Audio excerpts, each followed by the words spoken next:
శ్రీ సాయి సత్ చరిత్రము 34వ అధ్యాయము. ఓం శ్రీ సాయి నాథాయ నమః. శ్రీ సాయిబాబా జీవిత చరిత్రము 34వ అధ్యాయము. ఊది మహిమ. 1. డాక్టరు మేనల్లుడు. 2. డాక్టరు పిళ్ళే. 3. శ్యామ మరదలు. 4. ఇరానీ పిల్ల. 5. కూర్దా పెద్దమనిషి. 6. బొంబాయి స్త్రీ కథలు. ఈ అధ్యాయములో కూడా ఊది మహిమ వర్ణితము. ఊది ధరించి నంత మాత్రమున నెట్టి ఫలములు కలిగెనో చూతము. డాక్టరుగారి మేనల్లుడు. నాసిక్ జిల్లాలోని మాలెగాంలో ఒక డాక్టరుండెను. ఆయన వైద్యములో పట్టభద్రులు. వారి మేనల్లుడు నయముకానట్టి రాచకురుపుతో బాధపడుచుండెను. డాక్టరుగారితో పాటు ఇతర డాక్టర్లు కూడా నయము చేయ ప్రయత్నించిరి. ఆపరేషను చేసిరి. కాని ఏమాత్రమూ మేలు జరుగలేదు. కుర్రవాడు మిగుల బాధపడుచుండెను. బంధువులు, స్నేహితులు తల్లిదండ్రులను దైవ సహాయము కోరుమనిరి. షిరిడీ సాయిబాబాను చూడుమనిరి. వారి దృష్టిచే అనేక కఠిన రోగములు నయమయ్యనని బోధించిరి. తల్లిదండ్రులు షిరిడీకి వచ్చిరి. బాబా పాదములకు సాష్టాంగ నమస్కారము చేసిరి. కుర్రవానిని బాబా ముందు బెట్టిరి. తమ బిడ్డను కాపాడుమని అధిక వినయ గౌరవములతో వేడుకునిరి. దయార్ద్రుడగు బాబా వారిని ఓదార్చి ఇట్లనెను: ఎవరైతే ఈ మసీదుకు వచ్చెదరో వారెన్నడూ ఈ జన్మలో ఏ వ్యాధిచేతను బాధపడరు. కనుక హాయిగా నుండుడు. కురుపుపై ఊదీని పూయుడు. 1 వారము రోజులలో నయమగును. దేవునియందు నమ్మకముంచుడు. ఇది మసీదు కాదు, ఇది ద్వారవతి. ఎవరైతే ఇందు కాలు మోపెదరో వారు ఆరోగ్యమును ఆనందమును సంపాదించెదరు. వారి కష్టములు గట్టెక్కును. వారు కుర్రవానిని బాబా ముందు కూర్చుండబెట్టిరి. బాబా యా కురుపుమీద తమ చేతిని త్రిప్పెను. ప్రేమాస్పదమైన చూపులను ప్రసరింపజేసెను. రోగి సంతుష్టి చెందెను. ఊది రాయగా కురుపు నెమ్మదించెను. కొద్ది రోజుల పిమ్మట పూర్తిగా మానిపోయెను. తల్లిదండ్రులు కుర్రవానితో గూడ బాబాకు కృతజ్ఞతలు తెలిపి షిరిడీ విడచిరి. బాబా ఊదీ ప్రసాదముల వల్లన వారి దయాదృష్టి వల్లనూ రాచకురుపు మానిపోయి నందులకు మిగుల సంతసించిరి. ఈ సంగతి విని కుర్రవాని మామయ్యగు డాక్టర్ ఆశ్చర్యపడి బొంబాయి పోవుచు మార్గమున బాబాను చూడగోరెను. కాని మాలేగాంలోనూ మన్మాడ్లోనూ ఎవరో బాబాకు వ్యతిరేకముగా చెప్పి అతని మనస్సును విరిచిరి. కావున నతడు షిరిడీకి పోవుట మానుకుని తిన్నగా బొంబాయి చేరెను. తనకు మిగిలియున్న సెలవులు అలిబాగులో గడుపవలే ననుకునెను. బొంబాయిలో 3 రాత్రులు వరుసగా నొక కంఠధ్వని ఇంకను నన్ను నమ్మవా అని వినిపించెను. వెంటనే డాక్టరు తన మనస్సును మార్చుకుని షిరిడీకి పోవ నిశ్చయించుకునెను. అతడు బొంబాయిలో నొక రోగికి అంటుజ్వరమునకు చికిత్స చేయుచుండెను. రోగికి నయము కాకుండెను. కనుక షిరిడీ ప్రయాణము వాయిదాపడుననుకునెను. కాని తన మనస్సులో బాబాను పరీక్షింపదలచి రోగి యొక్క వ్యాధి ఈనడు కుదిరినచో రేపే షిరిడీకి పోయేదను అని అనుకునెను. జరిగిన చిత్రమేమన సరిగా మనోనిశ్చయము చేసినప్పటినుంచి జ్వరము తగ్గుటకు ప్రారంభించి త్వరలో సామాన్య ఉష్ణతకు దిగెను. డాక్టరు తన మనోనిశ్చయము ప్రకారము షిరిడీకి వెళ్ళెను. బాబా దర్శనము చేసి వారి పాదములకు సాష్టాంగ నమస్కారం మొనర్చెను. బాబా అతనికి గొప్ప అనుభవము కలుగజేయుటచే అతడు బాబా భక్తుడయ్యెను. అక్కడ 4 రోజులుండి బాబా ఊదీతోనూ ఆశీర్వచనములతోనూ ఇంటికి వచ్చెను. 1 పక్షము రోజులలో అతనిని బిజాపురుకు హెచ్చు జీతముపై బదిలీ చేసిరి. అతని మేనల్లుని రోగము బాబా దర్శనమునకు తోడ్పడెను. అప్పటినుంచి అతనికి బాబాయందు భక్తి కుదిరెను. సాయి దివ్యరూపం సాయి దివ్యరూపం సాయి దివ్యరూపం జ్ఞానకాంతి దీపం సాయి భవ్యనామం సర్వపుణ్యధామం साई दिव्यरूपं साई दिव्यरूपं ज्ञानकान्तिदीपं साई भव्यनामं सर्वपुण्यधामं साई दिव्यरूपं డాక్టరు పిళ్ళే. డాక్టరు పిళ్ళే అనునాతడు బాబాకు ప్రియభక్తుడు. అతని యందు బాబాకు మిగుల ప్రేమ. బాబా అతనిని భావ్ అన్నా అని పిలిచువారు. బాబా అతనితో ప్రతి విషయము సంప్రదించువారు. అతని నెల్లప్పుడూ చెంతనుంచుకునువారు. ఒకప్పుడు ఈ డాక్టరు గినియా పురుగులచే నారిపుండు బాధపడెను. అతడు కాకాసాహెబు దీక్షిత్తో బాధ చాలా హెచ్చుగా నున్నది. నేను భరించలేకున్నాను. దీనికంటే చావు మేలని తోచుచున్నది. గత జన్మములో చేసిన పాపమును పోగొట్టుకున్నటకై నేనీ బాధ ననుభవించుచున్నాను. కాని బాబా వద్దకు బోయి ఈ బాధ నాపుచేసి దీనిని రాబోయే 10 జన్మలకు పంచిపెట్టవలసినదని వేడు మనెను. దీక్షితు బాబా వద్దకు వెళ్లి ఈ సంగతి చెప్పెను. బాబా మనస్సు కరగెను. బాబా దీక్షితు కిట్లనెను. నిర్భయుడుగా నుండు మనుము. అతడేల 10 జన్మల వరకు బాధపడవలెను. 10 రోజులలో గత జన్మ పాపమును హరింపజేయగలను. నేనెక్కడుండి ఇహపర సౌఖ్యములిచ్చుటకు సిద్ధముగా నుండా అతడేల చావును కోరవలెను. అతని నెవరివీపుపైనైన తీసుకొని రండు. అతని బాధను శాశ్వతముగా నిర్మూలించెదను. ఆ స్థితిలోనే డాక్టరును తెచ్చి బాబా కుడివైపున ఫకీరు బాబా ఎప్పుడు కూర్చుండు చోట గూర్చుండబెట్టిరి. బాబా అతనికి బాలీసునిచ్చి ఇట్లనెను. ఇచ్చట నెమ్మదిగా పరుండి విశ్రాంతి తీసికొమ్ము. అసలైన విరుగుడేమనగా గతజన్మ పాపములనుభవించి విమోచనము పొందవలెను. మన కష్టసుఖములకు మన కర్మయే కారణము. వచ్చిన దానిని నోర్చుకొనుము. అల్లాయే యార్చి తీర్చువాడు.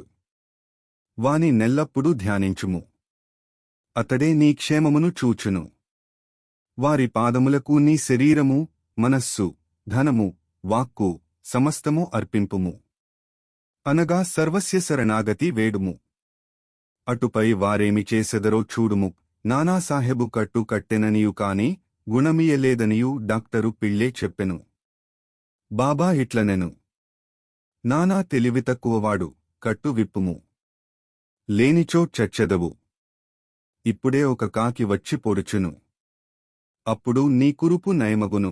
ఈ సంభాషణ జరుగుచుండగా అబ్దుల్ మసీదు బాగుచేసి దీపములు వెలిగించువాడు వచ్చెను. దీపములు బాగుచేయుచుండగా అతని కాలు సరిగా పిళ్ళే కురుపుమీద హఠాత్తుగా పడెను. కాలు వాచియుండెను. దానిపై అబ్దుల్ కాలు పడగనే యందులోనుంచి 7 పురుగులు నొక్కబడి బయటపడెను. బాధ భరింపరానిదిగా నుండెను. డాక్టరు పిళ్ళే బిగ్గరగా నేడ్వసాగెను. కొంతసేపటికి నెమ్మదించెను. అతనికి ఏడ్పు, నవ్వు ఒకటి తరువాత నింకొకటి వచ్చిచుండెను. బాబా ఇట్లనెను. చూడుడు, మన అన్న జబ్బు కుదిరి నవ్వుచున్నాడు. పిళ్ళే ఇట్లనెను. కాకి ఎప్పుడు వచ్చును? బాబా ఇట్లు జవాబునిచ్చెను. నీవు కాకిని చూడలేదా? అది తిరిగి రాదు. అబ్దులే యా కాకి. ఇప్పుడు నీవు పోయి వాడాలో విశ్రాంతి గొనుము. నీవు త్వరలో బాగయ్యెదవు. ఊది పూయిటవలన దానిని తినుటవలనను ఏ చికిత్స పొందకయే ఔషధమును పుచ్చుకొనకయే వ్యాధి పూర్తిగా 10 రోజులలో బాబా చెప్పిన ప్రకారము మానిపోయెను. ఏ చోట ఉన్నా ఏ నోట విన్నా ఏ చోట ఉన్నా ఏ నోట విన్నా శ్రీ సాయి చరితం చిదానంద భరితం చిదానంద భరితం చిదానంద భరితం సాయి దివ్య రూపం సాయి దివ్య రూపం జ్ఞానకాంతి దీపం సాయి భవ్యనామం సర్వపుణ్యధామం సాయి దివ్య రూపం సాయి దివ్య రూపం. శ్యామా మరదలు. శ్యామ తమ్ముడు బాపాజీ సావుడ్ బావి దగ్గర నుండువాడు. ఒకనాడతని భార్యకు ప్లేగు తగిలెను. ఆమెకు తీవ్రమైన జ్వరము వచ్చెను. చంకలో 2 బొబ్బలు లేచెను. బాపాజీ శ్యామ వద్దకు పరుగెత్తి వచ్చి సహాయపడుమనెను. శ్యామ భయపడెను. కాని యథాప్రకారము బాబా వద్దకు వెళ్ళెను. సాష్టాంగ నమస్కారము చేసి వారి సహాయము కోరెను. వ్యాధిని బాగుచేయుమని ప్రార్థించెను. తన తమ్ముని ఇంటికి బోవుటకు అనుజ్ఞ నిమ్మనెను. బాబా ఇట్లనెను, ఈ రాత్రి సమయమందు వెళ్ళవద్దు. ఊదీ పంపుము. జ్వరమునకుగాని బొబ్బలకుగాని లక్ష్యపెట్టనవసరము లేదు. మన తండ్రియును యజమానియు ఆ దైవమే. ఆమె వ్యాధి సులభముగా నమయగును. ఇప్పుడు వెళ్ళవద్దు. రేపటి ఉదయము వెళ్ళుము. వెంటనే తిరిగి రమ్ము. బాబా ఊదియందు శ్యామాకు సంపూర్ణ విశ్వాసం ఉండెను. బాపాజీ ద్వారా దానిని బంపెను. బొబ్బలపై దానిని పూసి కొంత నీళ్లలో కలిపి త్రాగించిరి. దానిని తీసుకొనిన వెంటనే బాగా చెమట పట్టెను. జ్వరము తగ్గెను. రోగికి మంచి నిద్ర పట్టెను. మరుసటి ఉదయము తన భార్యకు నయమగుట జూచి బాపాజీ ఆశ్చర్యపడెను. జ్వరము పోయెను. బొబ్బలు మానెను. మరుసటి ఉదయము శ్యామ బాబా యాజ్ఞ ప్రకారము వెళ్ళగా నామె పొయ్యి దగ్గర తేనీరు తయారు చేయుచుండుట చూచి ఆశ్చర్యపడెను. తమ్ముని అడుగగా బాబా ఊది ఒక్క రాత్రిలోనే యా బొబ్బలను బాగుచేసేననెను. అప్పుడు ఉదయము వెళ్ళు, త్వరగా రమ్ము అను బాబా మాటల భావము శ్యామ తెలిసికొనగలిగెను. టీ తీసుకుని శ్యామ తిరిగి వచ్చెను. బాబాకు నమస్కరించి ఇట్లనెను, దేవా, ఏమి నీ ఆట? మొట్టమొదట తుఫాను లేపి మాకు అశాంతి కలుగచేసెదవు. తిరిగి దానిని శాంతింపజేసి మాకు నెమ్మది ప్రసాదింతువు. బాబా ఇట్లు జవాబిచ్చెను, కర్మ యొక్క మార్గము చిత్రమైనది. నేనేమి చేయకున్నను నన్నే సర్వమునకు కారణభూతునిగా నెంచెదరు. అది యదృష్టమును బట్టి వచ్చును. నేను సాక్షిభూతుడను మాత్రమే. చేయువాడు ప్రేరేపించువాడు దేవుడే. వారు మిక్కిలి దయార్ద్రహృదయులు. నేను భగవంతుడను కాను, ప్రభువును కాను. నేను వారి నమ్మకమైన బంటును. వారి నెల్లప్పుడూ జ్ఞాపకము చేయిచుందును. ఎవరైతే తన యహంకారమును ప్రక్కకు దోసి భగవంతునికి నమస్కరించెదరో, ఎవరు వారిని పూర్తిగా నమ్మెదరో, వారు బంధములూడి మోక్షమును పొందెదరు.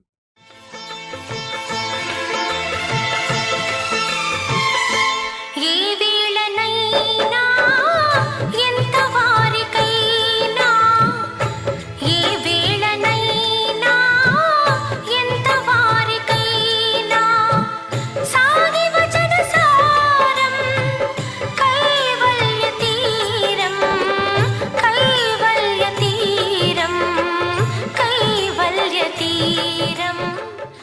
ఇరానీవాని కుమార్తె. ఒక ఇరానీవాని అనుభవమును చదువుడు.